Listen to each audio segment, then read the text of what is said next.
Good afternoon. We're continuing with the February 3rd, 2026 council meeting. Agenda item 4 is a public hearing on a resolution to approve additions to the Office of Zoning and Administrative Hearings comprehensive fee schedule. Council action is scheduled immediately following this hearing when the council sits as the district council. There are no registered speakers for this hearing. This public hearing is now closed. See, that was quick. The council will now sit as the district council for action on a resolution to approve additions to the Office of Zoning and Administrative Hearings comprehensive fee schedule. I will entertain a motion to approve the resolution to approve the OZA fee schedule additions. So moved. Moved by Councilmember Don Lukey, Second. second by Councilmember Sarah Evans. Those in favor, please raise your hand. It passed unanimously by those who are here right now. Our final item for the agenda is the most exciting today. No, not really today. We had something more exciting this morning. We are going to talk about a briefing on the county's winter storm snow operations. I decided to schedule this meeting last week, thinking in my head, oh, the schools are going to be open on Monday. Let's just do it on Tuesday. Little did I know that that did not happen. But I'm very grateful and glad that our children are back today in the school system. I also do realize that this particular winter snow was really challenging, and we're gonna get into that. We have with us today members of the Office of Emergency Management and Homeland Security. We have the Department of Transportation. We have the Department of General Services. We have Montgomery County Public Schools, and we have Montgomery Parks here today. Each one of them has its own snow operations. I will argue at some point you'll need to talk to each other and coordinate better. As time goes by, there's something that I think everybody in this place understands, that climate change is real, and extreme rains and storms are going to happen more often, and it is up to us to be ready. The way that we're going to be doing this session today is actually pretty interesting. I know we are short in time because we have a committee work session later today in the afternoon, and I know each one of us would like to ask the question. So I scheduled this in two parts. The first part is going to be a presentation by county government, MCPS, and also Montgomery Parks. And after that, I'm going to have a series of questions for you all. And then after that, I'm going to open it up to colleagues to ask the question. Each one of us is going to have 3 minutes to ask the question and get the answer, which means the question needs to be straight to the point and the answer also needs to be straight to the point. Otherwise, we're not going to make this on time. If there is time, we can do a second round. I doubt it, but I'm just saying that I'm open to that if time permits. With that, I'm going to ask perhaps Mr. Rich Madaleno to kick us off. And go ahead. Thank you for being here today. Thank you very much, Madam President, Madam Vice President, members of the County Council. My name is Rich Madaleno. I'm the Chief Administrative Officer for the county government.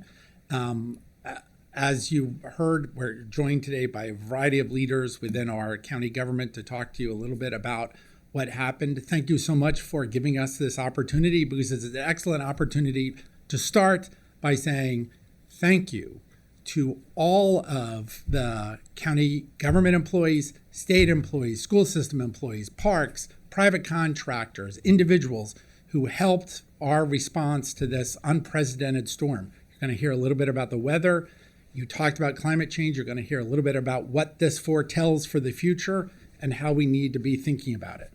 I also want to say thank you to our residents for their patience and kindness during this whole storm. Many of them were so kind to our employees, offering them coffee, breaks, appreciation. We greatly appreciate that. And apologies to all of our residents who felt let down, misinformed by what happened during the storm.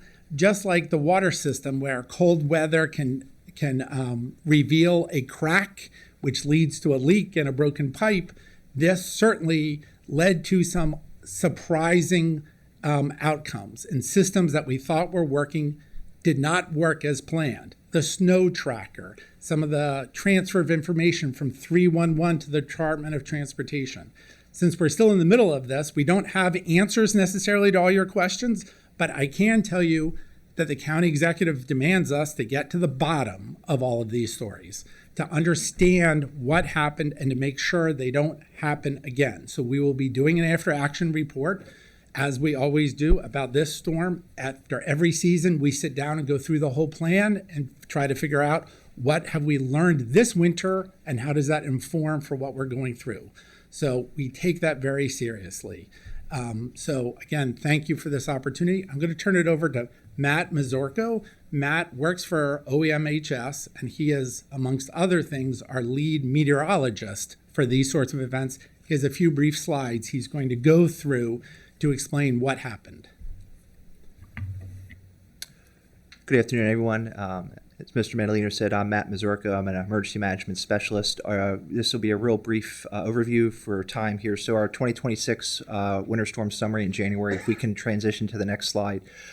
The bottom line is our good snowstorms, our big snowstorms and ice storms have three key ingredients, which we saw last week: a lot of cold air, a lot of lift, a lot of moisture. The weather map that you see was from Sunday morning across the entire nation as the storm was beginning. And if you look where Kentucky and Tennessee is, there was a really powerful storm brewing down to our south, throwing a lot of moisture into that Arctic air mass that's illustrated by that high pressure really across the U.S.-Canadian border. So all the ingredients were there for a big event. Whenever we see storms move to our west in towards Pittsburgh or West Virginia, that's really a classic setup for sleet and freezing rain. And our cold ground temperatures that we had in the days leading up to that allowed for rapid accumulation. So as soon as it snowed, as soon as it sleeted, it was sticking even on our interstate highway systems. Unfortunately, for part of the event, temperatures were really very cold for most of our road treatments. And as we look at our next slide here, this is a really good illustration of what we were facing at. The atmosphere likes to be stable. That's either rain and it's really nice and warm, or it's snow and it's really nice and cold. We started as snow, but some warm air moved in aloft and changed things over to sleet. Normally, the warm air would win over. We would go to rain. The roads would kind of take care of themselves. Rain would wash everything away, but we had such a fresh, anomalous Arctic air mass in place. That's why it was sleeting at 15 degrees. There was just a replenishment of that cold air. Freezing rain and sleet are a self-destructive process. It's a sign that warm air wants to win out. This is that one time out of 10 that didn't happen. On our next slide, a big question we've been seeing is, how much snow fell? It was about 6 to 10 inches of snow across the county with snow and sleet. If we melted that down, it would be the equivalent of about 2 inches of liquid. We saw that with the airports that have heated rain gauges at Dulles and Reagan and BWI. If that was all snow, that would have been about 20 inches of snow, and that would have qualified somewhere in that top 10 snowfall for the region. If you go back in the 100, 200 years of snowfall records for this area, 20 inches plus is when we start getting to those rarefied snowstorms. So had this been all snow, would have been pretty impactful too. This is our statewide weather mesonet. These are the snow and sleet readings that we saw right when the storm was ending up. There were some 10 and 11-inch readings in Clarksburg, but this goes to show you it wasn't just Montgomery County. A good portion of northern and central Maryland also saw significant snow as well. So to our next slide here, this is really what kind of complicated things. Why was it so cold afterwards? We had a really uncommon air mass for this region. This is a backwards trajectory model. What this shows is where did our air come from? And so I centered it over Gaithersburg. If you look at that green line, that goes all the way back over to Russia and the North Pole. So we had a weather pattern that took many, many days to establish itself, and it's going to take many, many days to actually start breaking down. There's always a chance that as these weather patterns break down, you get one last snowstorm before we kind of break into the spring. We're getting more sun angle. We're getting more days, minutes of sun every day. So that's a good thing. We're working towards spring, but that's about what we have for our overview.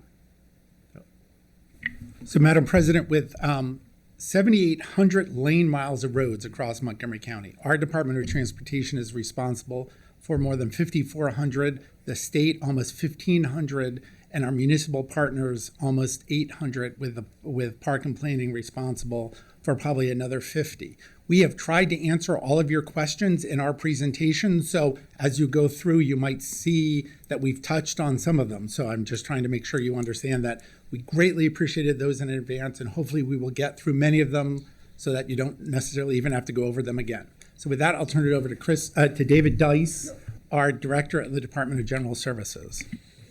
So this will be real quick because I know a lot of interest is on roads and sidewalks and things like that. But just to give you an idea of how the county responds to snow events such as this, we talked to you about how we address our facilities. I'm David Dice, Director of the Montgomery County Department of General Services.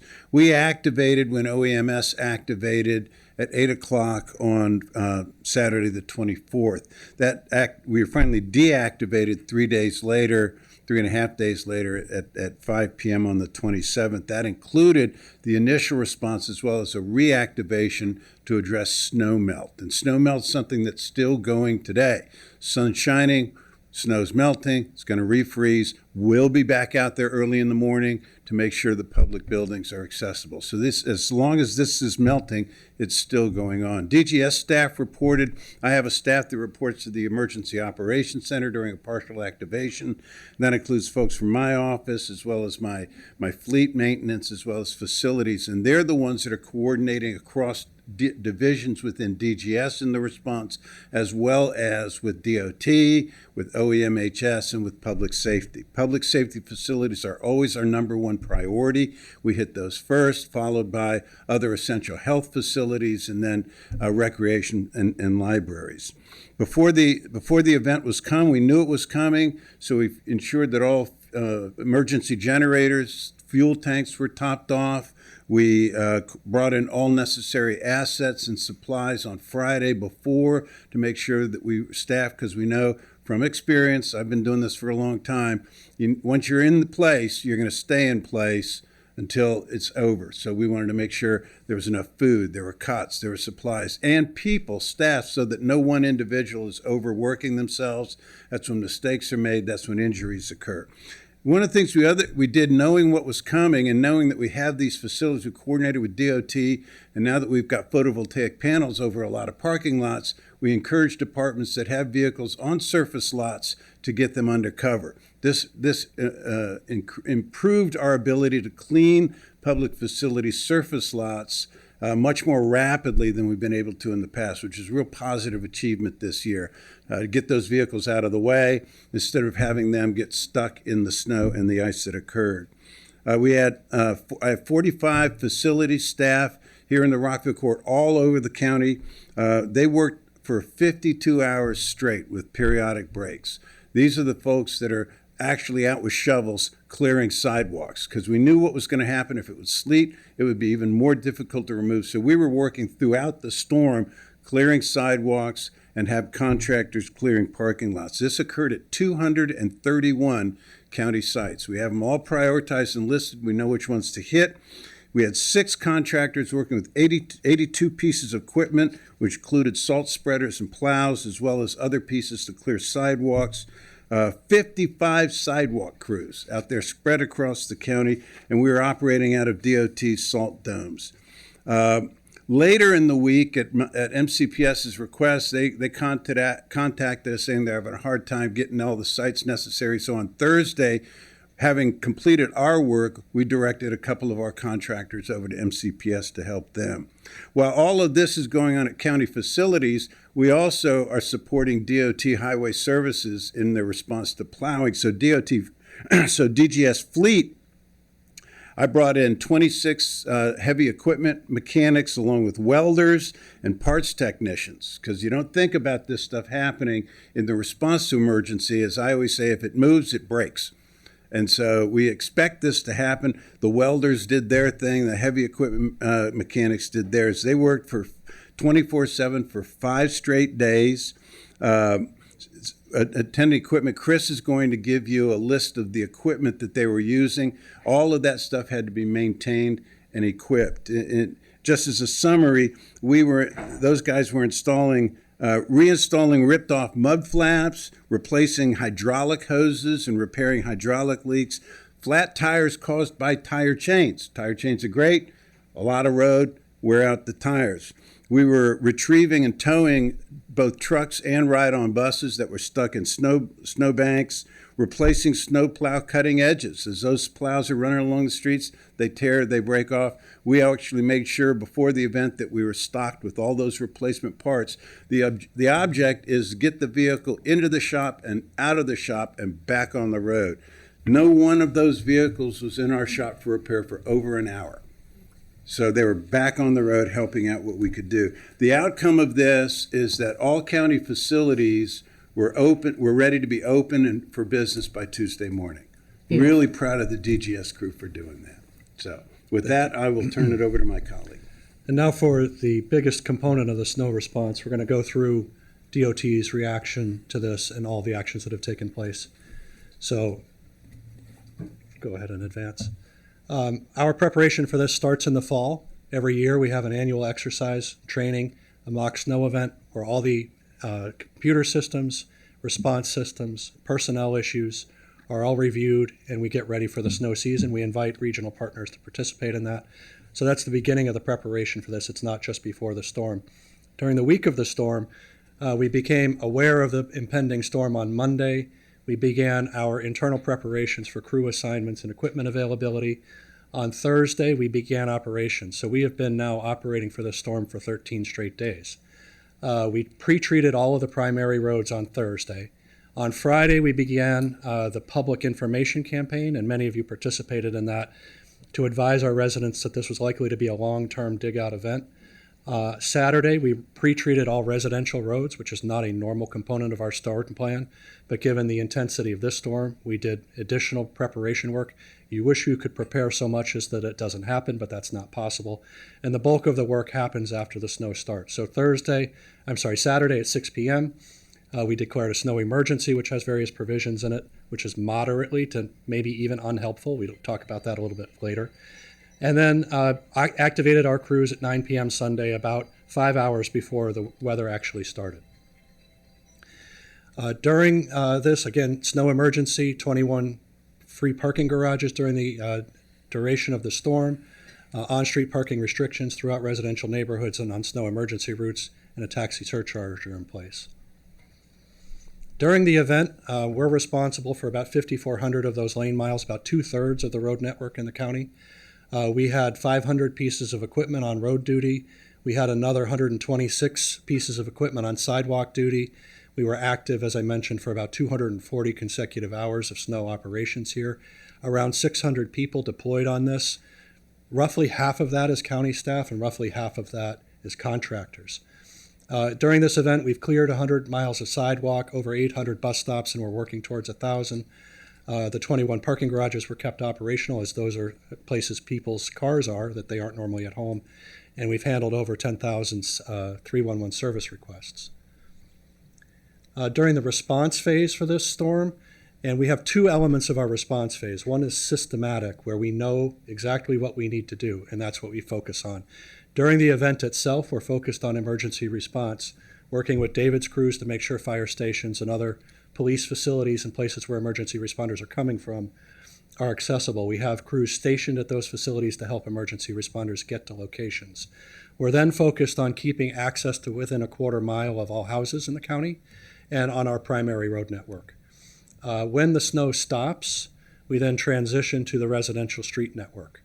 And we have 220 plow routes that we serve in that residential area, and we work on clearing all those out. We begin snow hauling in the central business districts. We begin the sidewalk operations and other planned scheduled activities. When we get to a point of completion, and many of you noted this in your questions, we then open up for service requests for responding to areas that were missed or need additional attention. That happened too early in that event, and that was a major source of frustration for our community.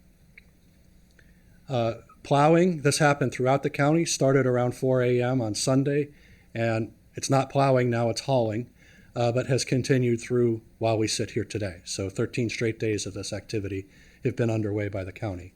Snow hauling, in most events, this is only in our central business districts, so Bethesda, Wheaton, Silver Spring, Germantown, and Clarksburg. In this event, we are also hauling on all major county roads where we're doing sidewalk clearing and attempting not to, where we had done sidewalk clearing, and as we widen those roads out to their full width, we're attempting not to rebury sidewalks So for example, earlier this week, I think I've lost track of time, Monday, I was on Post Oak Road in North Potomac, Potomac, and we were snow hauling on residential streets because there's just too much snow to place on the side. Monitoring progress, again, we follow all 220 plow routes. This is internal use only. We do not publish this information. There is no public snow map showing that your street was cleared. There are a lot of reports that the map said my street was cleared. It may have said the service district was cleared. That was not accurate, and I'll describe the source of that later. And then a direct interface with 311 that opens up when that work is complete. And the public information, another issue that we're going to identify as after action, is directly fed from this system to the public information, and we need to reinsert a human in that and not have it be computer to computer. Reporting, we did a lot of reporting. You saw too much of me on TV, too much of Emily on TV, trying to keep our residents informed of our status, trying to give advice on how to deal with the snow that they were experiencing at their own location. This is just to give a picture of the type of input we were getting through the service requests. The spike was around 515 service requests in 1 hour. And obviously that was impossible for 311 to manage. And you noted some of the long wait times. We tried to get people to switch to the online intake form because the 311 operator is using the online intake form to take the resident's request and get it into the service request system.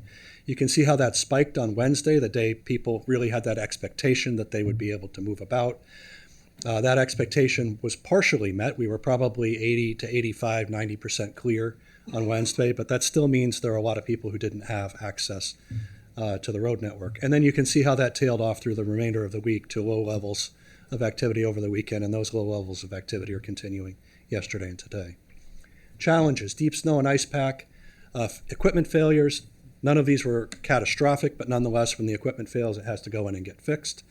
The data quality going into our snow management system, Snow IQ, was not sufficient to guide our operational response. We know why that is. There are issues with not completing routes due to equipment failure, blocked streets, and some human error in inputting routes being complete when they're not. That led to the premature transition from systemic to service request service and opened up 311 too early for our service requests.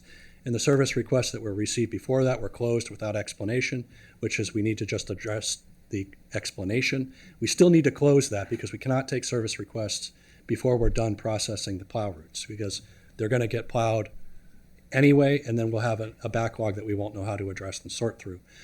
We have a lot of duplicative and distracting service requests, and we have about 15 streams of input for service requests, which makes it hard to align all of those service requests and understand what's done and not done.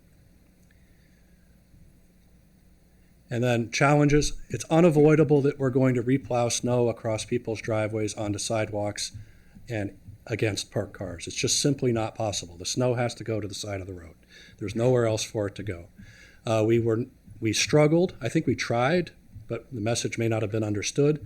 What passable means. It means like the picture on the right, it's snow covered, but you can drive on that road if you need to. It's not clear. It's not ideal. It doesn't meet a lot of needs, but it can allow you to travel out of your home. We do not get to pavement, and we have a lot of confusion in service requests about who's responsible for what. Council President, your point exactly. We understand that, but it's very difficult for the average member of the public to understand that.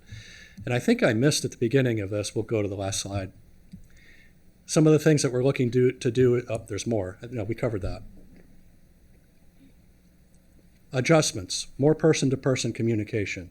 In 2016, there were phone calls, and we were all used to phone calls, council staff, senior county management, and others, to understand status. We've gone to too much electronic versions of that, too much written, too much social media. We need to go back to having direct conversations about the snow status among elected officials and those responding. We need to clean up the data entry process for the residential street clearing and get rid of those false reports of completed routes. We need to have better integration between 311 and Snow IQ so that people understand why their service request was closed, and just not that it was closed without the issue they reported getting addressed right in front of them. We had a few issues with road inventory that they're our roads, but they weren't listed in the GIS inventory. We need to clean that up. There are a number of issues in the county code that are out of step with current life. Things like Sunday not being a snow emergency day in the county code, that doesn't help us when the snow occurs on Sunday. We need to go through and clean all that up. We recognize those as we started to try to implement those items.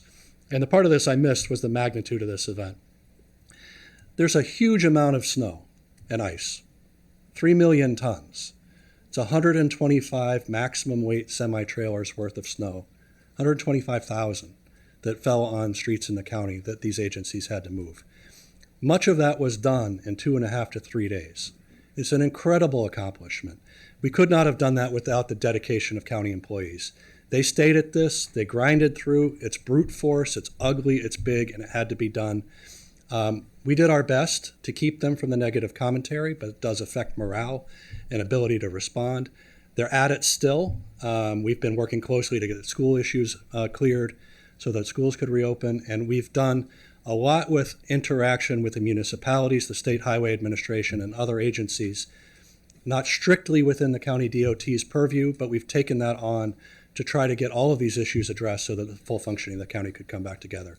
I normally say I'm happy to be here and answer your questions. That is true today.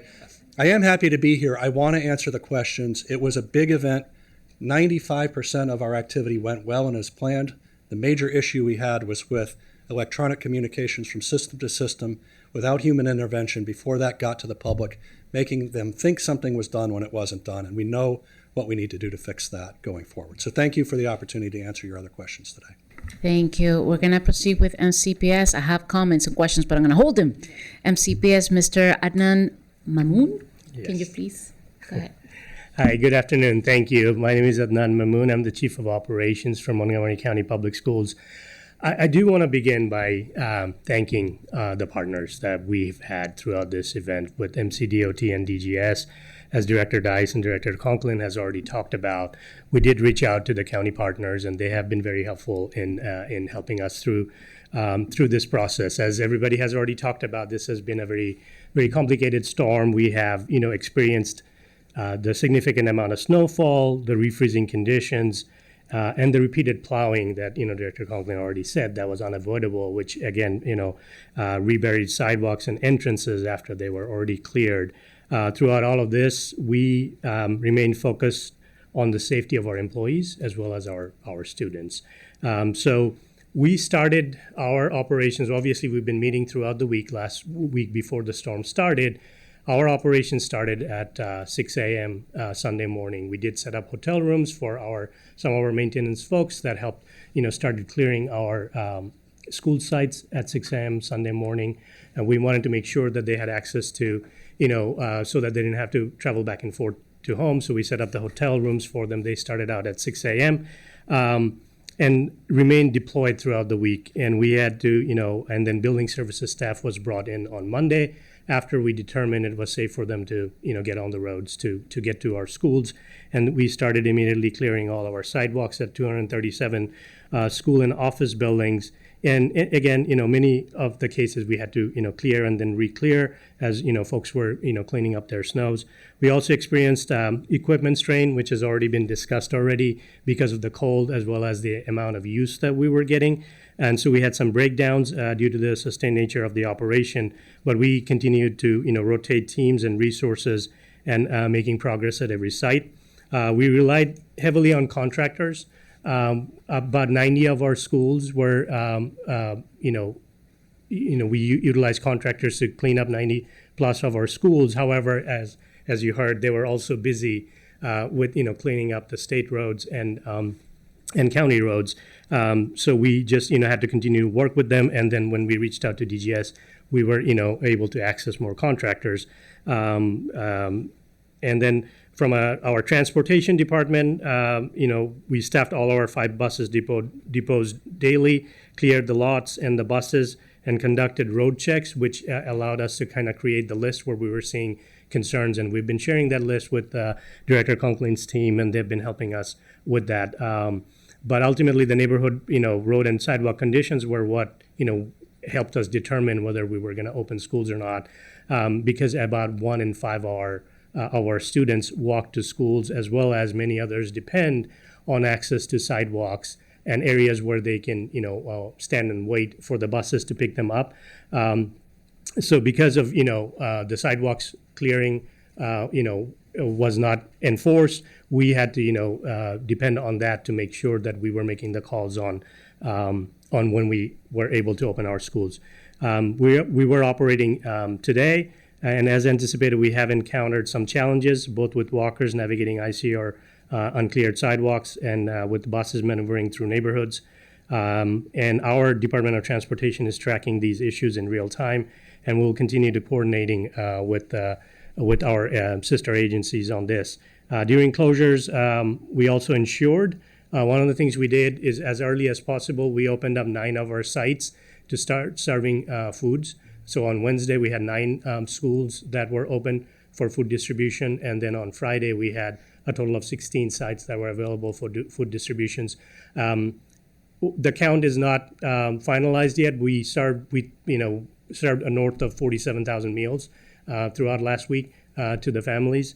And then again, we talked about, our teams are, continuously working, and we're going to continue to collaborate with MCDOT as we see any conditions that, have issues with, our transportation as well as our walkers, and we'll continue to collaborate. Thank you. Thank you so much. Ms. Figueredo from Parks. Thank you so much. Mitty Figueredo, Montgomery Parks Director. Our role here is certainly a little bit more limited than Director Conklin's, but I'm happy to be here to talk to you about what we do during a storm like this one to keep our parks accessible and safe and our park roads and sidewalks. Each year before the season starts, we update our weather emergency guide and we assign a snow commander for that season. This year, our snow commander is Todd Holmes. He's right over here. He is our regional operations manager in the Southern Division. And from the moment the snow emergency is declared in the first place to when it closes out, he is in charge of making sure that all of our resources are being deployed effectively. And this is a multi-divisional effort. We have our northern region, our southern region. Our southern region has the biggest lift. It's the most urban region, and it's got all 3 of our parkways in it. But again, multiple divisions participate in this, and as one division or one management area wraps up their priority list, they're redeployed to work on others. We also have our facilities management, fleet management team is on call with mechanics during the entire stretch of the emergency. Again, as these folks were saying, making sure that our equipment is in a state of good repair and is fixed as things break. Inevitably, it happens. They also, in advance of the storm, are checking the equipment and checking also importantly and calibrating our equipment for salt spreading and spreading the de-icing liquid. And of course, our public information team is updating the public on park closures, facility closures, delays, etc. And finally, of course, our park police are out there during the storm, making sure that everyone is safe and handling any emergencies as they come up.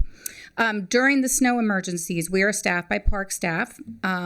We have about 130 staff who are on call during the snow emergency, divided into a couple of shifts. Each management area, and we have like 20 management areas that are participating in this, regularly report back up to the snow commander their progress on their priority list. And then once their areas have been completed, they're redeployed. We do prioritize our snow removal. We start out, of course, with clearing our parkways and our heavily traveled regional park roads. Also, our parking lots that serve key facilities and sidewalks that connect to schools or are also heavily trafficked in urban areas. That's our priority 1. And then our second priority is making sure that our maintenance yards, any place where our staff muster, our facility entrances, internal service routes, all of those have to be cleared as well so that we can maintain operations during the storm. And we also, I should say, coordinate with other departments. We have a fleet of about a dozen trucks, and we deploy 3 of them along with drivers and staff to DOT to use during the snow emergency. And in return, we are able to load up on salt and de-icer at their depots. And then once the storm, we initiated our storm response on Saturday. We called in all of our staff who are going to be working during the storm. They showed up at 6. The concern is that if we wait too long, then we can't get them out there because they're snowed in. And then I think we started shoveling. We started the actual removal around 1 or 2 in the morning, and we kept that up until we ended the snow emergency on Wednesday. Everyone reported back to work just as usual, but the work doesn't end there. We go back even after we've hit everything the first time, widening paths, treating ice that may have appeared. It is, as Director Conklin said, inevitable that sometimes, particularly in urban areas where the space is tight and there's not any place for snow to go, that we will clear a sidewalk and it will have snow on it again, and we will get a call, and sometimes it's 2-3 times. That is just, in the course of business, but that's what we do once the snow event is over. We're still out there working and clearing things up as well. So that's a run through of the Parks Department's snow management. Happy to take any questions as well. We have lots of questions. Thank you so much, Director Figueroa. Before I open it up to colleagues, I would like to recognize members of the school board who are here. I see Ms. Rita Montoya and Laura Stewart. Thank you so much for joining us today. And I see our friends from WSSC who are also here, and I'm sure available in case anybody here has any questions. For colleagues, if you're gonna speak, please indicate by pushing the little button that you have. And 2 very quick things that I don't expect you to answer this today, but as you analyze, as you have mentioned before, your snow operations into the future, and we get the report back, I want to highlight 3 things for you to study. One, I do think we need to think about how we can improve cooperation among agencies, parks, the schools, SHA, the county government, especially understanding that it feels like we're competing against for the same contractors too. So there has to be better coordination there in that aspect. So that's one thing that I expect in your report. The second thing is that it's not just about clearing the roads, it's making sure that the sidewalks are also clear. And many times, as you already know, you have the big trucks clearing the roads, and then all the snow will end up in the sidewalks that have been already cleared. And it's a problem, especially if you want to open up schools. Many of these kids, they're walking to the bus stops. They need those sidewalks. So I think we do need to do a better job prioritizing sidewalks and bus stops, including school bus stops that we tend to forget. They're not the same as the general shelters. So that's 2. And then the third thing, when it comes to communications, I think as a county, we need to do better reminding community members that, number one, we do have free garages, right? People can leave their cars in garages free of charge. And we must push them to do so, because otherwise, if they leave their cars on the street, we can't clean the streets with cars there. So I think there has to be a better way to push that effort, and maybe look into what other places across the nation have done to motivate people to leave their cars in garages so that the streets can be clear. And then at the same time, I'm just going to end it there because I know my colleagues want to. Oh, yeah, I see that. I'm going to start with Council Vice President Marilyn Balcom. And as a reminder, each one of them has 3 minutes, and that includes the question and the answer. So please be straight to the point. The clock is right there. Thank you. Go ahead. I'm surprised I hit the button quick. So we've all received lots of feedback, just like you have all received lots of feedback. And it kind of is in several buckets. One is just plow my road. Why haven't you plowed my road? And we know that you're getting to it. We know that you're getting around to it.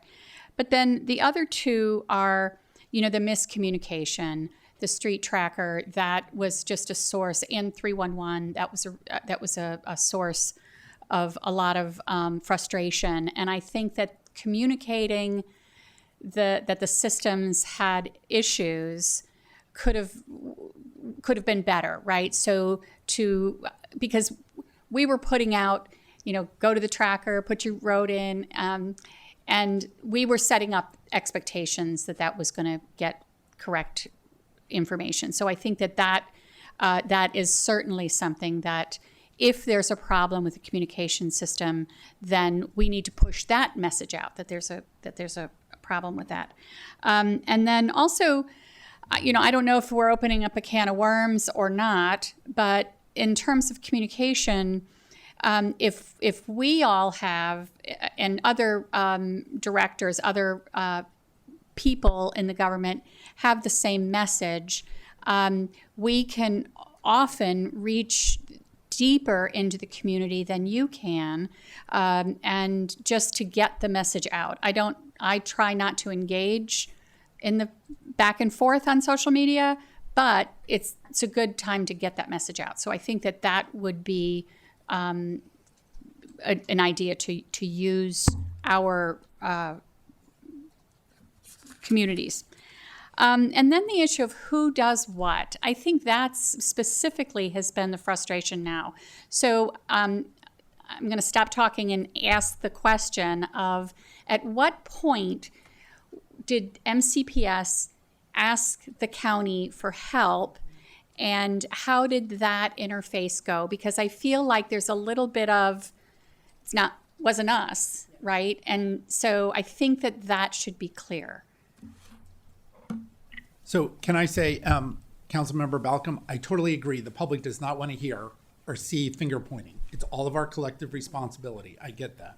I think, to me, the first communication from the school system formally, I'm sure there was lots of informal communications going on back and forth. We did get a list at 2:13 on Sunday afternoon of, here are problems that we've identified. And bam, we were on it and said, give us more. Like, great. And they have been giving us more every day. This Sunday, not the prior Sunday. This Sunday. So, but we also, for example, we restarted trash and recycling service on Tuesday. All of those trucks are sensors, that go out, and we were getting lots of information fed back to DOT every day. Where are they finding problems? How are they moving? And, obviously the number of problems starting last Tuesday, and it's come down to just yesterday, they only found one problem county-wide, and the routes that they did on a Monday. So we're trying to do that. But you're right, we've got to have a better communication with MCPS. We should be dealing with them from the very first moment in getting that information. We have so many new people and new roles that now is the time, after this experience, to make sure this never happens again. Let's make those relationships so that it's seamless. Thank you. Thank you. Next person is Will Jondo. Yeah, I'm just going to say we've never done 3 minutes. I think it's too quick. We should do a minimum of 5. That's fine. I'm using my 3 minutes. Don't take it from that. So it's just a bad practice for something this serious. First, I want to thank all the county employees for what they've done. It's super freezing. I've spoken with many, extremely long shifts. You worked hard. I'm sensitive to your point. I don't want anyone to take any of this that we don't appreciate what you've done, the contractors as well. We owe our residents honesty about what went wrong. I think we're hearing that today. My office personally, we heard from over 150 folks. We created our own special tracker to share with DOT to help work back and forth. I think we might think about something council-wide on that. I think it was an innovation that could be helpful, and we're probably all hearing from similar people. We had a town hall last night with over 400 people participating, over 200 written comments. People are frustrated, they're upset, but they're forgiving if they know that there's a plan and a commitment to do better. One homeowner had to pay $5,000 out of pocket to clear what plows left behind. We have to figure out a better communication system for sure, but also part of that communication has to be what you're responsible for and what the county's responsible for. I think there's still a lot of confusion in the public around that. And we, most importantly, need a plan for vulnerable residents during these emergencies. For seniors, for people with disabilities. Of the 150 people we talked to, probably 100 of them were in the senior disability community. There's programs in Prince George's County, other parts of the country that got oversubscribed, but we have to have a formal role in that. There's just too many people, especially as we age. As a parent of MCPS students, in the chair of the Education Culture Committee, I trust me, I wanted the schools open sooner, but I mostly wanted them open in a safe way. And with 1 in 5 of our kids walking, with the side where three of my kids take the bus, I didn't want them standing next to those snow piles. We have to have better communication to keep people safe, but also get them back. I think virtual learning has to be a part of that conversation. We'll take some of those issues up in E&C if there are extended periods, but I think more coordination there. And then the other bucket is coordination, which I'm sure you'll hear from others. Where does the state's role begin? Where does the county's role end? And how do we work on streets that intersect, where there's big piles of snow at a state and county road? Whose responsibility is it to do what, to clear those pathways, those sidewalks? Part of the coordination is bus stops, MCPS road stops, making sure that we are prioritizing some of those pathways. I think could be something. That was another thing we heard a lot was, well, who gets prioritized with what? And this will be where I end. Transparency with the residents about why we're going where and how they can track it, I think is critical. And so we need to build better systems of transparency as well. Thank you. Thank you. Councilmember Sidney Katz. Thank you very much, Madam President, and thank you all for everything that you do, and for all those who actually did the work in the fields as well or in the streets. You know, this is perhaps the worst snowstorm I've ever seen, and that, you know, and I pushed snow for my own driveway twice. Thought I was doing just fine on Sunday, and then that ice came in, and my snowblower wouldn't do anything. And of course, misery loves company. We all know that. But we need to try our best not to have this misery again. And obviously, you all are working on that. I always say we do not remove snow. We move snow except where you haul it, which is not everywhere, that's for sure. And yes, we have many things to discuss and how we can do them better. But communication has been mentioned is really, with correct information, is a problem that we need to be certainly solving. Saying all roads were plowed when they weren't certainly becomes frustrating. We did hear that some who called 311, and they did a pretty good job in general, but some who called 311 were told that that they didn't handle this complaint. If you had an emergency, call 911. That's not the answer. The answer is yes, you need to be handling complaints.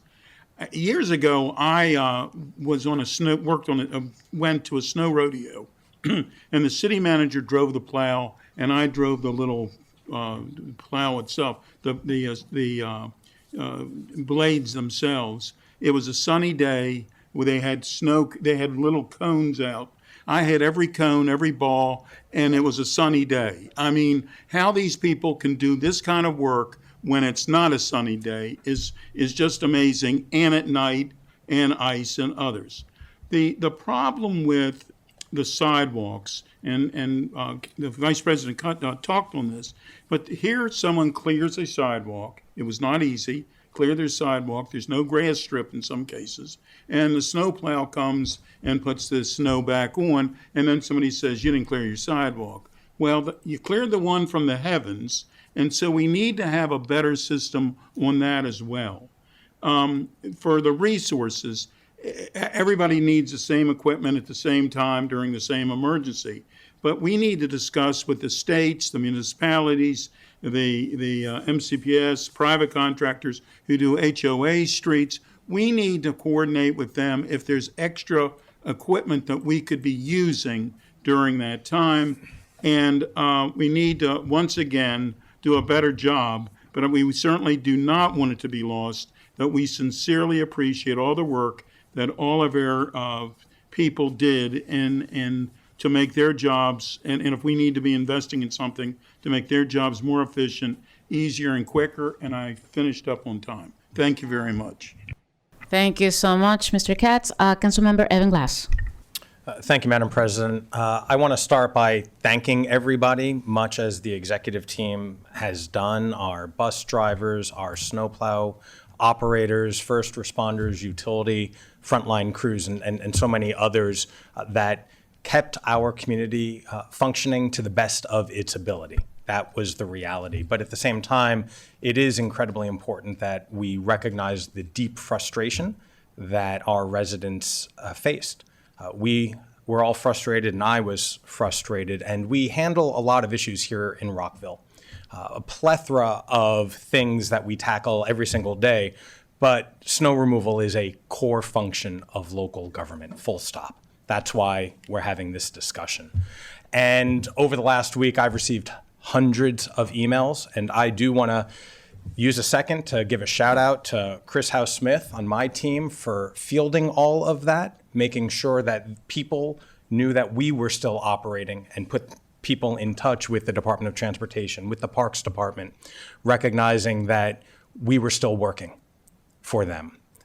And what added to everyone's frustration was the online system showing 100% snow plowed that wasn't operating properly.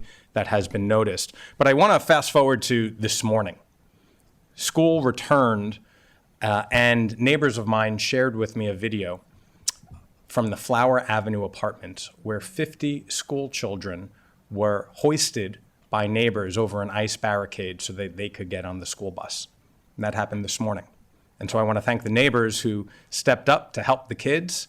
That's the kind of coordination that has been resulting, and we do need better coordination between MCPS and DOT and all of our partners. And my question is, in 2021, I passed the Shovel Our Sidewalks Act, recognizing the last major snowstorm that we had, there were too many people who could not walk to the bus stop, who could not roll down the street, and were literally stopped in their tracks because they're transit dependent and they live in equity emphasis areas, and some of them are lower income. And a constant theme that we've been hearing is there are still people who had to get to work, who had no other options, and we want to ensure their safety first and foremost. And so my question is, how was this law enacted, or how was it implemented, given all of the challenges that are existing, but given the time constraints, the resource constraints, recognizing not everybody was able to stay safely in their home. Some still had to go out and venture the streets. How did we help them? Yep. Thank you for the question. So the sidewalk snow clearing is an integral part of the DOT operation. So when we move off that emergency response and primary function, the sidewalk snow clearing comes next, because those are generally on the arterial streets that are part of that first phase. We did dutifully go out and shovel those sidewalks, the ones that are required in the law, and the ones that don't have clear ownership that were sort of in place before the additional state highway mostly ones were put in place. There are some locations that we held off on shoveling that because the State Highway Administration had not yet cleared the road, and the same frustration all of our residents face, right? We moved to clear those when it became evident that that time sequence just wasn't going to work out. We couldn't wait for them to clear that lane, so we went and cleared those sidewalks earlier this week. In terms of bus stops, we had a much bigger emphasis on bus stop clearing in this storm than we had in 2016, the last major storm. We cleared bus stops as part of our sidewalk clearing effort to the maximum extent we can. Our transit division has inches of accumulation-based thresholds on which they increase the number of bus stops that they clear. They did the maximum number, which I believe is over 1,000 in this storm. They haven't quite got all 1,000 done, but they've got most of them done. And I really want to thank our colleagues at Wilmata. They were generous enough over the weekend to offer to come to Montgomery County and help us clear some bus stops in the county, and we took advantage of that, and they cleared about 100 bus stops with our crews yesterday. So that has become an embedded and important part of the overall snow removal operation, not just the street clearing itself. Thank you, Director. Thank you. Councilmember Andrew Fritzen. Thank you. First of all, I share in the appreciation that was expressed here, and thanks to all of our hardworking county employees who worked around the clock in extremely difficult conditions during and after the storm. Thank you. The failure of the county's response is overwhelmingly not on our public servants who were doing their job. It was a challenging storm, significant one, but the forecasts were pretty much spot on. We knew this was coming. And the coordination within county government and with outside agencies, communication systems failures, and a lack of adequate preparations fell short of resident expectations. I appreciate everybody being here to talk about that, because I think we all know that our residents deserve better. I just want to provide a quote of a reaction. I'll quote, both 311 and the snow map were an issue in the last big storm, And I thought we were going to fix particularly the snow map after the last big storm. So I was disturbed to get phone calls from the very same people who said we had problems, end quote. And then I'll quote again. And on the 311 issue, I'll say this to you, this is an epic fail in some ways, end quote. This wasn't from the past week. That was Mark Elrich in 2016, nearly a decade ago. So these challenges are not new, and they weren't resolved in over a decade. This storm exposed them, and our families, students, and most vulnerable residents face the consequences. So in light of their understandable frustration, we aggregated questions and concerns from residents, and given the time constraints today, I sent a very detailed and comprehensive letter of those questions to the county executive earlier and hope that each will receive a detailed and comprehensive response, understanding that it is a long list of very substantive questions. So I'll just ask a couple questions here while I have time remaining. Once it became clear that storm response efforts were failing and public confusion was widespread, what corrective actions were taken by the county executive and executive branch leadership to adapt? That's question one. And then question two is, what coordination occurred with MCPS, state, municipal, and parks department leadership before, after, and during the storm specifically, including anything that happened formally before that late 2:13 Sunday afternoon request from MCPS that you noted? So as soon as we learned that the snow tracker was not working, Chris and I were in regular consultation. I mean, you should see the updates that come out through OMHS, through DOT, the reports that are coming to all of us on a regular basis, providing updates on a consistently every 3 hours. We were getting an update about what was happening around the county. As soon as the tracker identified problems, they took action to take it down. They thought they fixed it. And then when it clearly wasn't working, we were like, all right, we just need to take it down because it's not helping this situation. But by that time, we had been through the first pass and decided to move to then the response, the 311 response system. If you want to talk about the communication part. Exactly. The And coordination part. in terms of communication with other agencies, we met in the fall with Adnan and his team, set up communication protocols between our Highway Services Division and MCPS. We were in contact with Adnan and his team 7 or 8 times over the course of the cleanup between the stop of snow and today. Around Thursday, as Director Dyes mentioned, we also released resources that we were no longer, we could still be using, but we knew that school actions were a higher priority at that point. We released resources for MCPS, and we coordinated over the weekend to understand what those critical issues that might affect school opening were. School opening conditions at MCPS's judgment weren't where they needed to be for Monday. We got an additional set of issues to address. I personally took the opportunity both Sunday and Monday to reach out to my colleagues at the State Highway Administration, who deployed additional resources from other districts to District 3 to work on those priority areas. You'll note there's still lots of issues on state highways that haven't been addressed, but they took that list, prioritized those items, cleared those items, did the same with the City of Rockville, the City of Gaithersburg, the City of Tacoma Park. Mr. Madaleno reached out to other colleagues in the villages and towns in the Chevy Chase area, and we dispatched the regional service centers and Office of Community Partnerships to contact large private owners that were identified in this list as having issues that needed to be resolved. So there was a lot of interaction. Every one of those agencies was strained, dealing with the same issues the schools was dealing with and we were dealing with. I've got to say, I've never seen that group of people come together to respond to the desire to get schools open like they did in this event. Not in the time frame anybody would have wanted necessarily, but the commitment was real, the responses were real, and the actions were taken by all of those agencies to meet those needs. So all slower than everybody would want, but it was effective in the end to get schools open today. Thank you. Councilmember Keith Stewart.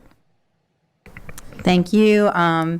as my colleagues, I don't want to repeat what was said already, but I do want to say thank you to the staff, everybody who was out there and worked really, really hard during the storm.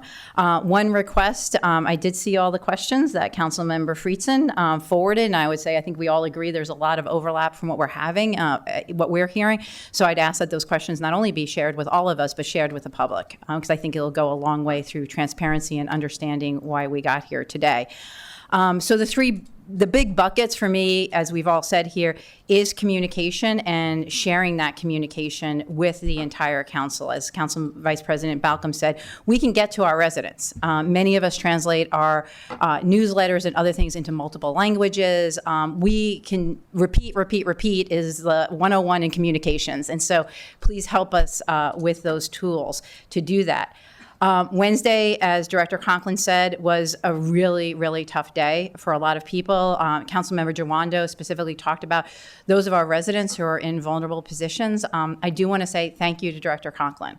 While I was on the phone with a woman who was undergoing cancer treatment, I know you were on the phone with her husband, trying to get her out because she had already canceled one treatment. And so I just want to say thank you for that.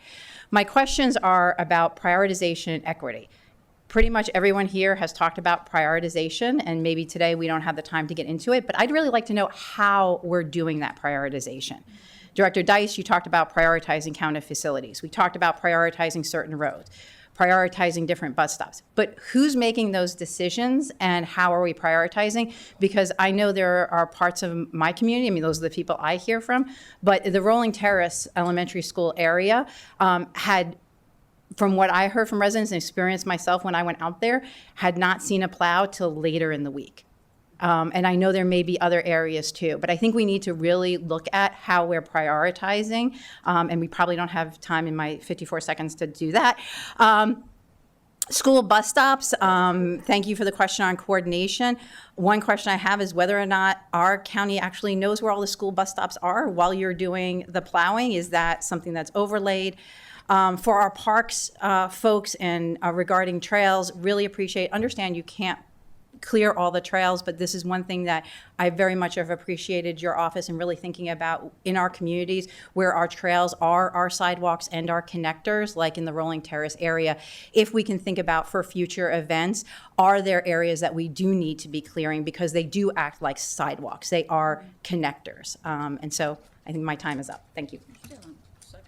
Well, somebody can answer a question about, do you know where the school bus stops are? So the individual plow operators probably do not. That's an issue that we can take up and see how that can be known. There are many, many of them, and as Mr. Katz indicated, that work is intense, continuous, and the people who are tired are doing it. So that's a detail that I'm not sure we'll be able to effectively translate to that operation, but we can maybe think of other ways to address those post-operation. For sure, once we are done with the snow and you work on that report, we need to come back here and go through that report and answer many of these questions so we can be ready for next year. Okay. So now, Councilmember Don Lukey. Thank you, Madam President. Look, I am incredibly sympathetic to the level of all hands on deckness that had to occur to manage this, and also, you know, and thank you to Councilmember Glass for pointing out the sidewalk shoveling legislation that he did. And yet we had folks who didn't move their cars. We have folks who didn't move their, shovel their sidewalks, and now they're blocked, right? Everything's blocked. And so things don't work well when there's not compliance with stuff that we all need to do.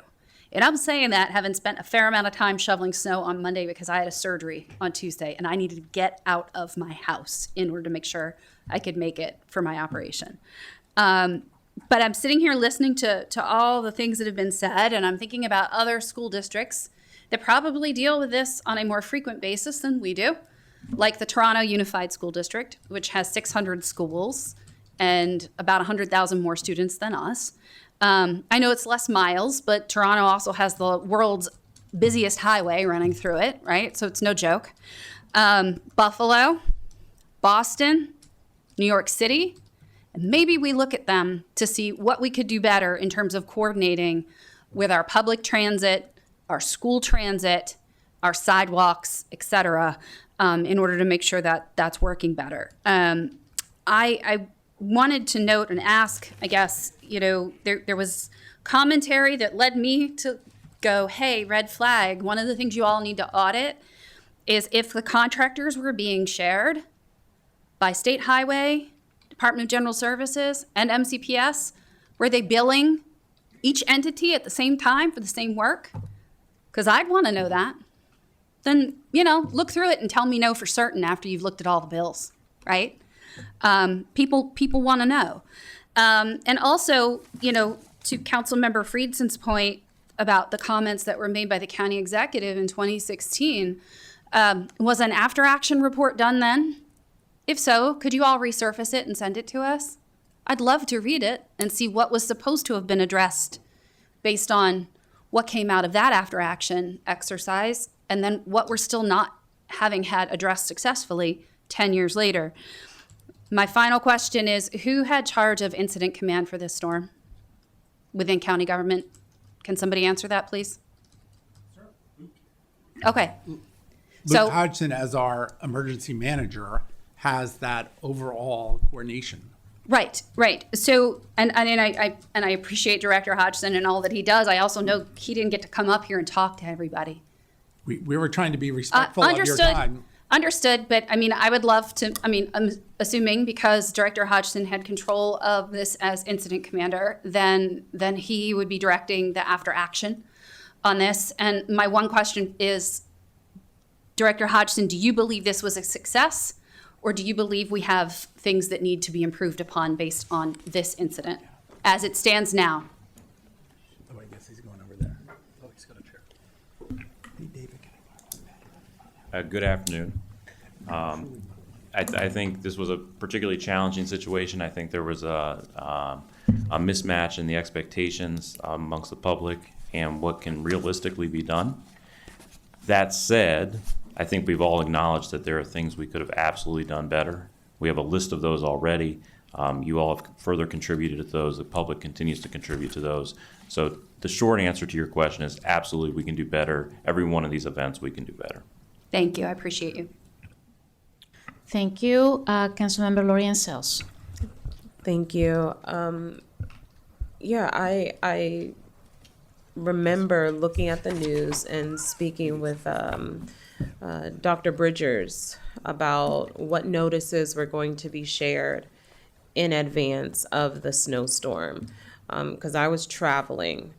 And he said, well, the county executive will be hosting a press conference tomorrow. And I'm like, but where's the information? Why isn't anything on social media? Where are people supposed to go? What are they going to do? And I just feel like we were underprepared for this storm. And I heard many reports about the impact that this storm was going to have on our region for days leading up to it. And I feel like we were underprepared. And so just thinking about what we have experienced, whether it's the communication breakdown, the supplies, the technology, what sort of snow plows we need to have to break down the ice and the snow, the amount of salt that we are using across. I remember I was driving back from New York and saw, the roads were salted. So I don't know if, they did a first pass, but I don't know how often these plows went through the communities or went through the main roads, or as my colleague said, how you prioritized which roads to go through. So I just want to understand what sort of communication did you all plan to have throughout the snowstorm? How did you deploy the trucks to where? How often were they supposed to make pass-throughs through the different communities? And at the end of the day, what lessons have we identified from this event that can inform our FY27 budget priorities? What steps will be taken to improve interagency coordination and resource allocation for future severe weather events? Why didn't MCPS have a contingency plan in place to have online learning? So those are just a few of the concerns, and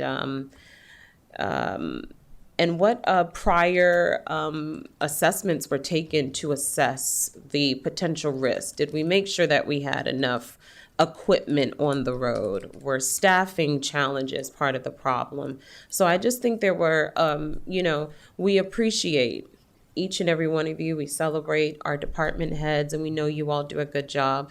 This just should not have come as a surprise. And to see the snow embanked in so many parts of the community still over a week after, it's truly disappointing, and it's unsafe.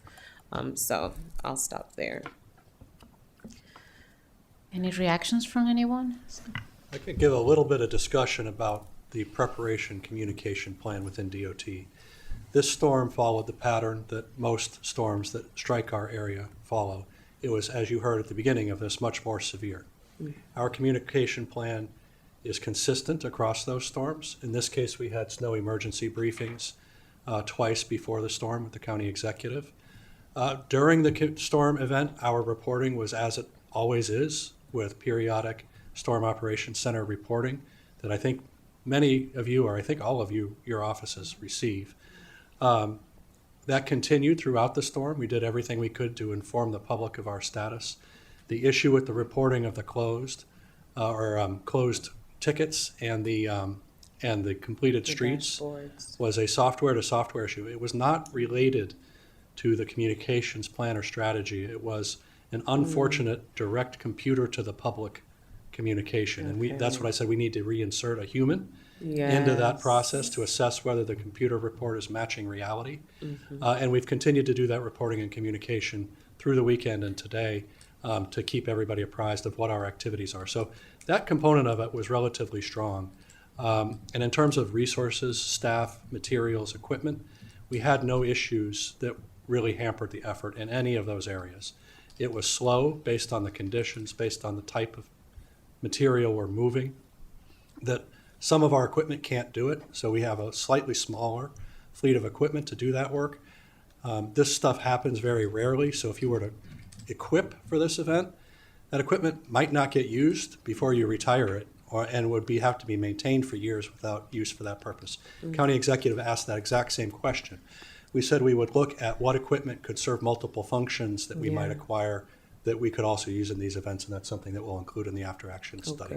So thank you for those questions. And in fact, one of the things that we have found with contractors, and I think Mr. Dice and I have spoken about this on a few occasions, some of the contractors that we used to deal with got out of the business because we've had several winters of really no snow. Severe. So they retired their equipment, they moved on as they replaced stuff.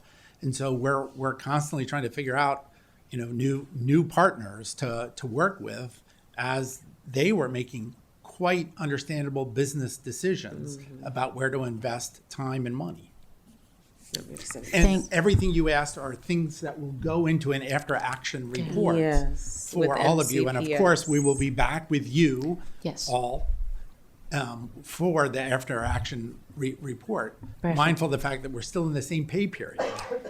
This occurred, the pay period started Sunday, so we haven't even been able to assess overtime since people haven't even filed their time cards for this 2-week period. Understood. Thank you.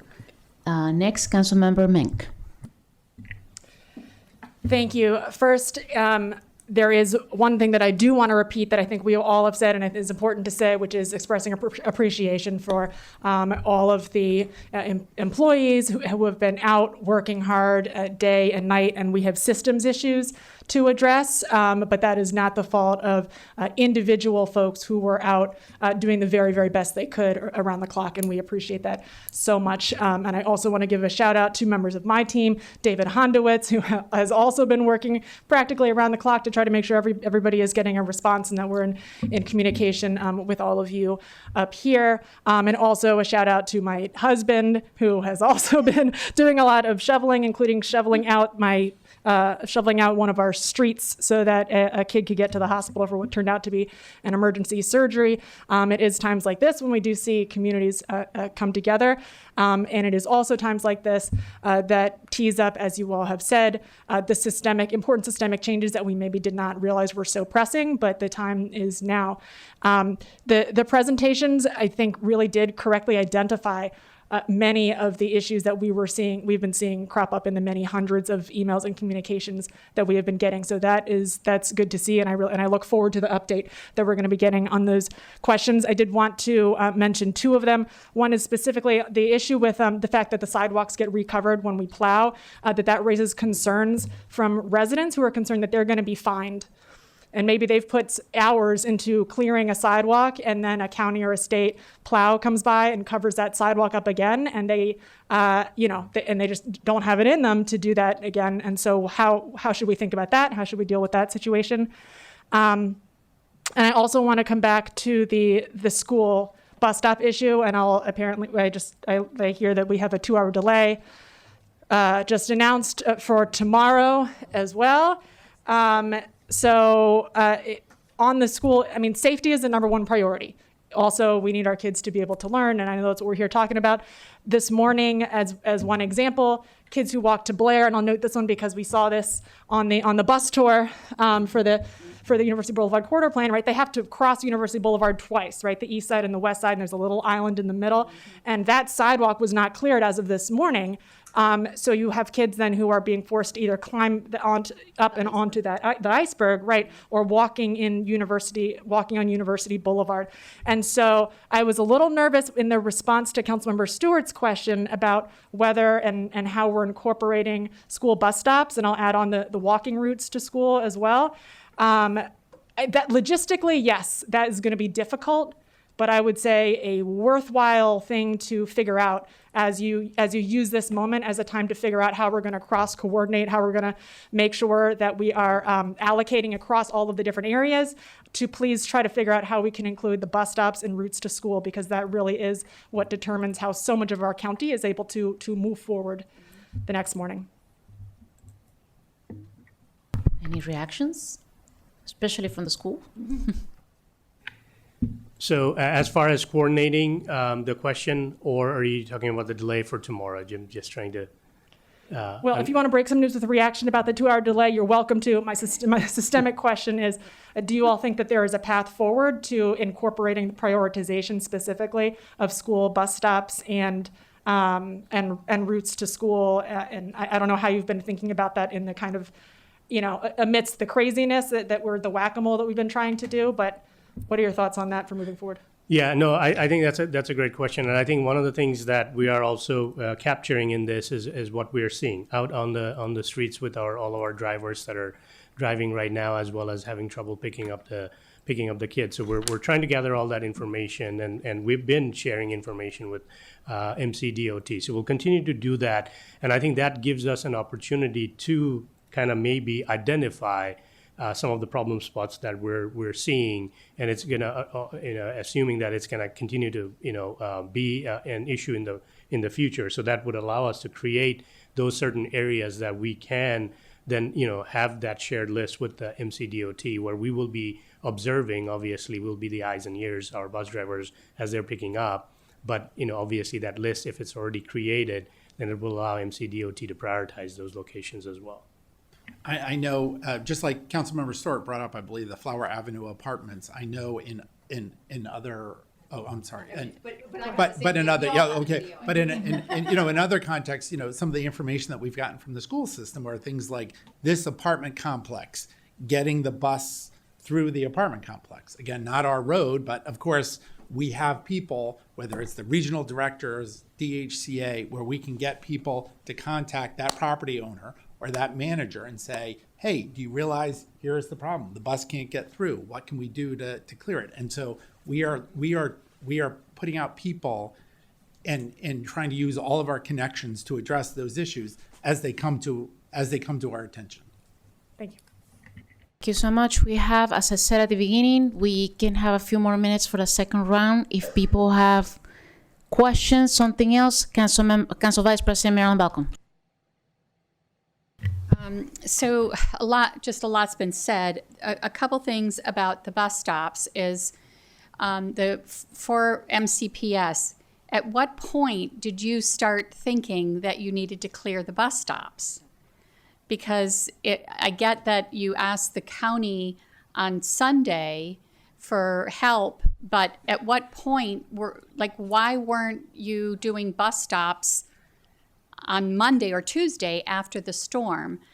That's my one question. And the other point is, the snow tracker being down. Again, I just want to reiterate communicating to us. We have a great relationship with fire and police. Anytime anything happens in our district, we get communication right away. Our comms team you wouldn't be responsible for reaching all of us. Our comms team can do that. But we just need that information because we're still putting out the message to go on the tracker. So I think those are the two things that I wanted to bring up. But the MCPS, at what point did you prioritize the clearing the bus stops and the safe routes to schools, the walk shed for the schools? Yeah, and thanks for the question. So basically, we had our drivers, trying to go out for transportation as it was safely, they were able to do, and we were kind of focusing on making sure our buses could go through, and those are the lists we started gathering and sharing, and obviously, we were, because of the massive number of bus stops, we were not able to basically identify individual stops with their issues till we actually started, running the routes, to be honest with you, because each bus, we have 1,200 and plus buses, and they run routes throughout the county, and they have, stops at many places. So as we are, running the routes, that's the only way we can identify each one of those places where there's going to be an issue, and that's what we are collecting now. And that's not, that was something that, again, we had our drivers out there checking all the roads, checking all the conditions where buses could pass, but to be able to individually say, that this is a problem spot for each individual bus stop was something that before we ran in operations, we could not pinpoint every single one of them. So I appreciate that the bus has to get through, but it doesn't matter if the bus gets through if the kids can't get on the bus. So I think that looking at your priorities in terms of how to prioritize, the two go hand in hand. I mean, the kids got to get on the bus. So thank you. Thank you, Councilmember And Stewart. we've been trying so hard to also think through what are other communications tools.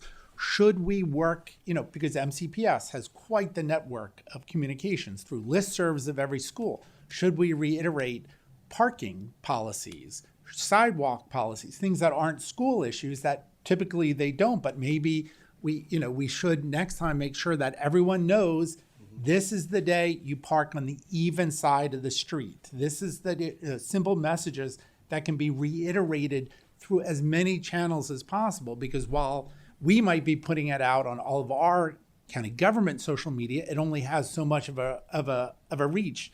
Having it be hit, if your mailbox is hit by 10 messages saying park on the even side of the street, for example, that's no harm to reiterate that. So I think, we are already thinking through ways that we can improve. Yeah, that's part of the coordination that I asked and look forward to that. We only have a few more minutes. Councilmember Stewart. Thank you. I just want to piggyback on what the Council Vice President was saying. And the coordination between MCPS and the Safe Routes to School and the Department of Transportation is something this body, this council has talked about a great deal. We had a joint T&E session, an education and culture session, 2.5 years ago. And I know there's been some improvements in some areas, but we need to step it up. Just quite frankly. And because I'm going to say MCPS putting out something on Sunday night to say Monday school was closed and to blame the county because the sidewalks weren't cleared is not coordination and is not working together, because we got blasted by constituents who were like, the sidewalks aren't clear, that's your responsibility, and take responsibility for it. We have very angry constituents who are like, take responsibility. And so I think when we're doing this, it is about partnership and coordination and understanding. But for MCPS to put out that message on a Sunday when Department of Transportation, even if there was coordination before that, but didn't get pages of where to shovel and everything and help you until 2:13 on Sunday, and then for you all to put out that message, I think it's hard for us. So we need much better coordination on our safe routes to school between MCPS and DOT. The other thing I didn't get a chance to mention before on the food distribution, I'm glad you had 9 food distributions. None of them were accessible to my residents in my district. And I talked to the superintendent about that. And as we're talking again, for everyone here, prioritization and equity, we need to take a hard look at how we're prioritizing these issues, because we have residents who are in very vulnerable positions. And Mr. Hodges, since you're up here, I think this is part of the coordination plan, because I think on Wednesday, I was scrambling to figure out, okay, who do I call for the woman who needs the IV changed and her home health care person can't get in? Who do we call for this? I appreciate your quick response, Mr. Hartman Espada, who I see back there. Everybody jumped on it, but it's hard in the moment, and when we know something like this is going to happen, we need to be planning ahead of time. So just wanted to raise those extra points. Thank you. Yeah, may I just respond to that just for one moment, please? Because I think this is critically important for the public to understand. That when you have a medical emergency and when you cannot go to dialysis or you cannot go to one of your medical treatments or you need to otherwise go see your doctor, that is a medical emergency. If you cannot get out, that is a medical emergency. You need to call 911. In any one of these situations, whether it be weather that's keeping you at home or whatever it is, we want to get you where you need to go as soon as you need to get there. So please call 911. Don't hesitate for that. We will come out there and get you, and we will bring the right apparatus to get to your house and make sure you safely get out. So I realize we have to do that on the fly several times, but I want that message to carry over, not just with this event, but with any time that people feel stranded or otherwise cannot get to their medical appointments. They need to utilize 911. That's what we're here for. Gotta move forward because we have another committee work session soon. Councilmember Will Jawondo. Thank you. Appreciate that point. It's an important one. Capacity. What don't we have enough of? You mentioned, Mr. Madaleno, the contractor issue, and Mr. Anand, you mentioned and I heard this earlier in the week, that you guys were getting contractors, and then the county called them in, and you couldn't use them, and so you had shared lists, and so you had less people. So what equipment is part of the after action? But I'd love an answer right now. Equipment, people, contractors. What do we not have enough of, or do we not have enough? I think we don't, but I want to ask your professional opinion. It all revolves around what your planning event is. So this was the one that just happened. In what time frame do you want to be clear? And how much of the sidewalk network or other things do you want to have clear? Because I appreciate the whole discussion of the sidewalks and bus stops. Currently, those are property owner responsibilities. That's a very unsatisfactory answer in this storm. Everybody knows that, but that's what it is. In this storm, you don't have responsibility for sidewalks and bus stops under current law. Currently, that's so those correct. Not being done in the case of kids getting. So what is that? But you understand the unsatisfactory nature of that answer. I absolutely understand it. And in this storm, we cleared a lot of areas around schools that we don't have that authority to do, but we did. So if you wanted to have everything open in a storm like this after, say, 2 days, you would need 3 times the resources that we have. If you look at a storm that's half this intensity, it probably would have been cleared in 2 days. Now, whether those resources are available is another question. We had this long discussion when Councilmember Glass did the sidewalk clearing bill. What was the reasonable expectation of availability of resources to be able to satisfy the requirements of the law? So we would have to go through that exercise to understand what the desired service delivery is, under what conditions and what time frame, to figure out what resources they are. Yeah. Every resource we had available was available, and we deployed them to the maximum extent. I think part of the after action is what, with additional technology, vehicles, Yeah. people.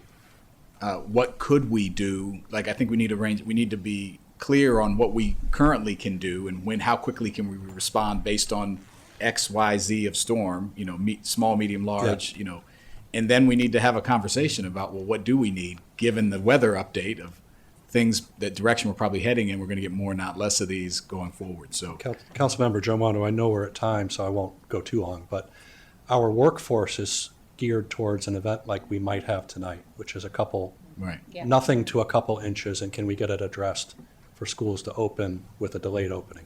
That's our baseline that we have in place. Now, I think this storm was on the threshold of on the threshold of but probably not passed. Was there a need for external resources like were delivered in 2016 when the storm was a little bit more intense, a little bit more impactful, and state and other resources were deployed that aren't typical Maryland State Highway or other resources, but National Guard or other state emergency response resources. This was close to that threshold, maybe not over, but for those larger events, you probably aren't going to have all the capabilities in-house. Thank you. And we are creative. Councilmember Andrew Friedson. Sorry, I had to move forward. Thank you. I just want to hone in. People have kind of touched on this, but it was said earlier by you, Mr. Madaleno, that you didn't receive any communication from MCPS until 2:13 on Sunday afternoon, which was a week and a day after the storm. It was said by Director Conklin that there was ongoing communications and conversations. It's not disputing what you said. I'm just trying to understand, what does that mean? What were the 7 to 8 communications that Director Conklin noted with MCPS? What were you being told? What were you being asked to do? What was being requested specifically? And what specifically were the protocols that were put in place based on a joint understanding, and under what circumstances? Was it an MOU? Is it some other type of agreement? Is it a spit on your hand and make a handshake and everybody kind of understands what's going to happen and who's responsible for carrying it out? Because this has been the core question on coordination, and we've heard a lot of different things, but I don't think we've honed in on the actual answer to who's responsible for what happened, who talked to whom, and how was it undertaken. So if you could answer that, that would be helpful. So I'll let Mr. Madaleno speak to his part of the communication. The 7 to 8 interactions between Adnan's team and ours were messages from us saying, what do you need to respond?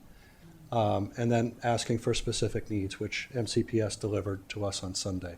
So that happened at multiple Okay, so 7 to 8 times. I just want to get to the bottom of this. Highway services and MCPS 7 to 8 operations. times.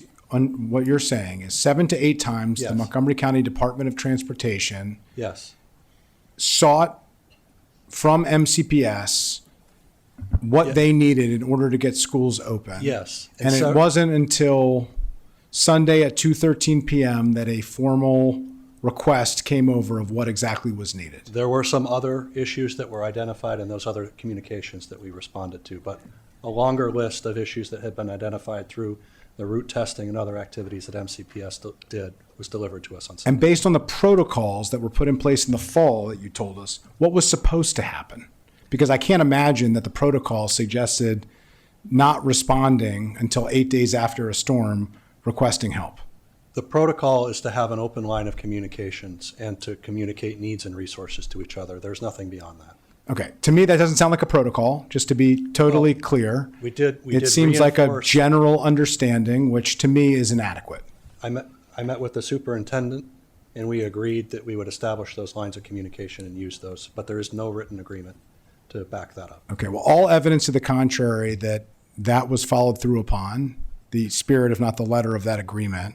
And I would strongly urge there to be a written MOU between Montgomery County government, Department of Transportation, wherever within county government it should be, and MCPS that specifically delineates what will be done and how it will be achieved on communication and on execution. Because clearly this is an area that fell short and it was just a breakdown. And that breakdown is part of what has led us to the arms in either direction, and the public understandably being extremely frustrated because it feels like no one's taking responsibility and accountability for what happened and why students weren't in school for 8 days. Thank you. Does the school want to share any remarks after that questioning? Because I think that's one of the main questions here. Why waited so long until Sunday? Yeah, so we wanted to, again, we wanted to make sure that all the, we were focusing on clearing up our schools first. And then as we noticed issues with the roads, and we were, anything that we noticed that would be difficult for the buses, as it was safe for our drivers to start traveling, the transportation drivers to start traveling on the routes and seeing all those, we started gathering the intel and we shared with our partners.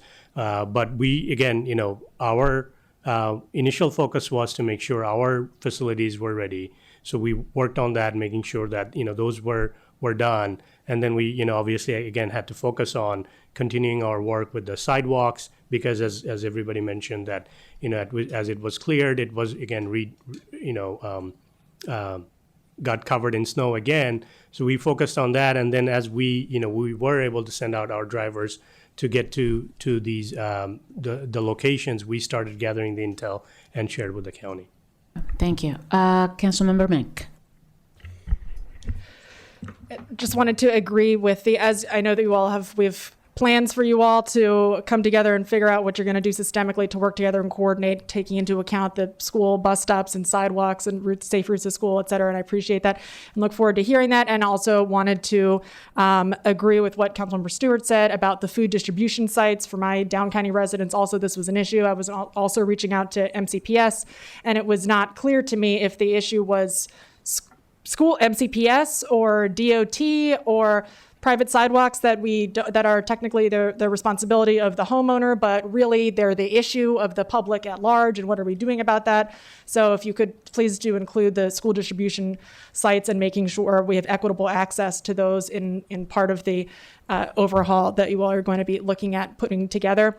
And then to lift up a question that I am now being flooded with, if you could please explain the purpose of a 2-hour delay tomorrow. Does that have to do with temperatures in the morning? Does it have to do with that we can't get those sidewalks clear enough, but 2 hours is going to make all of the difference in what is the benefit there? Yeah, so there is a predicted event tonight into tomorrow morning. So we just wanted to make sure we're going to be, meeting this evening as well as really early tomorrow morning just to see what this upcoming storm is going to bring us, just so that it gives our folks enough time if there is any additional clearing needed, both on our sides and at the school sites as well as the sidewalks. And giving students enough time. There are a lot of student drivers as well, and there will be a lot of walkers tomorrow morning. So we just wanted to make sure that we are aware of the actual situation on the ground. And the 2-hour delay this morning was for the same question for the 2-hour delay that we had this morning. Yeah, so the same answer. We just wanted to make sure, again, we do have a lot of student drivers, and again, wanted to give our bus drivers enough time to get to all the routes, understanding that there's going to be some challenges with picking up students at a lot of these bus stops. We wanted to give our buses enough time and enough daylight hours because of the refreezing that has happened over since last night. We wanted to give that extra time to get our schools prepared. Okay, and the frustration, of course, is because we open 2 hours later and then we still have kids climbing over icebergs and stuff. 2 hours later. I yield. I had to say this as a parent. I understand that you need to be mindful of the drivers, but you also have to be mindful of the parents who need to now, reschedule their entire work life because there's another 2-hour delay going on. So I think that's missing, and I look forward to all of you to come back. We need to figure out the time once you have all that information and truly think about how we can do better. And this is not criticism about the workers, the people who are out there for many hours, and we truly appreciate them. But as a county, we have a responsibility to work and do better. And not just for the workers, but for the families that we're serving. With that, just a reminder that we have a Go HHS EC committee work session today at 3:15, you have 5 minutes to get ready. And with that, this council session is adjourned. Thank you for your time.